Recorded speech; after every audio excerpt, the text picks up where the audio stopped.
श्रीमद्भगवद गीता अध्याय 3 श्लोक संख्या 8।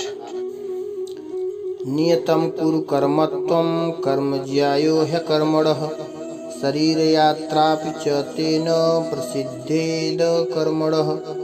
अर्थात तुम शास्त्र विधि से नियत किए हुए कर्तव्य कर्म करो, क्योंकि कर्म न करने की अपेक्षा कर्म करना श्रेष्ठ है, तथा कर्म न करने से तेरा शरीर निर्वाह भी सिद्ध नहीं होगा।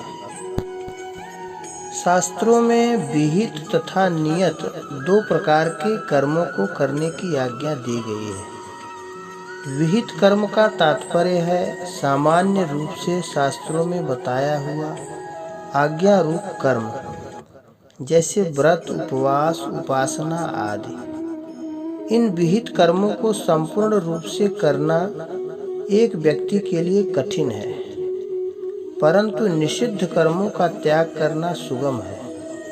विहित कर्म को न कर सकने में उतना दोष नहीं है जितना निषिद्ध कर्म का त्याग करने में लाभ है, जैसे झूठ न बोलना, चोरी न करना, हिंसा न करना इत्यादि। निषिद्ध कर्मों का त्याग होने से विहित कर्म स्वतः होने लगते हैं। नियत कर्म का तात्पर्य है वर्ण, आश्रम, स्वभाव एवं परिस्थिति के अनुसार प्राप्त कर्तव्य कर्म, जैसे भोजन करना, व्यापार करना, मकान बनवाना, मार्ग भूले हुए व्यक्ति को दिखाना इत्यादि।